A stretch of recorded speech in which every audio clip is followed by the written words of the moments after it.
दुनिया के 1 अरब 30 crore Roman Catholic ईसाइयों के रूहानी पेशवा को पॉप कहा जाता है। ये सिर्फ एक मजहबी रहनुमा नहीं बल्कि वेटिकन सिटी का सरबराह, आलमी सतह पर मसीही अकायद का नुमाइंदा और एक बहुत बड़े अकीदे का मरकज समझा जाता है। जब पॉप की वफात होती है तो वेटिकन सिटी में खास तरीके से इसका ऐलान किया जाता है। वेटिकन का आला पादरी, जिसे कैमरलिन कहते हैं, पॉप के जाती कमरे में दाखिल होकर 3 बार इसका नाम लेता है।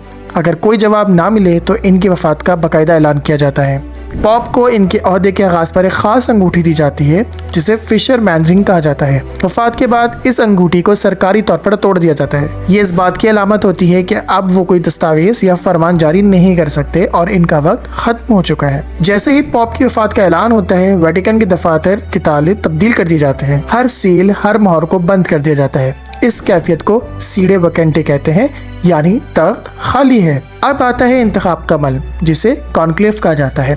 तकरीबन 120 सीनियर पादरी, जिन्हें कार्डिनल्स कहा जाता है, वेटिकन के सबसे मुकद्दस मुकाम चैपल में बंद हो जाते हैं। वहां से इनका बाहर की दुनिया से कोई राब्ता नहीं होता, न मोबाइल, न फोन, न इंटरनेट। हर रोज 3 मरतबा वोटिंग होती है, जब तक के 2/3 अक्सरियत से नया पोप मुंतखब न हो जाए। वोटिंग का हर पर्चा एक खास केमिकल के साथ जलाया जाता है। अगर फैसला ना हो तो काले धुएं का सिग्नल, और अगर फैसला हो जाए तो सफेद धुआं बुलंद होता है। इसी के साथ वेटिकन की घंटियां बजती हैं और दुनिया को ऐलान किया जाता है, हैबेमस पापम, यानी हमारे पास पोप है। अब सवाल ये उठता है कि पॉप फ्रांसिस की डेथ के बाद नया पॉप चुनने का अमल कब तक जारी रहेगा और दुनिया कैथोलिक को पॉप की सूरत में कौन मिलेगा।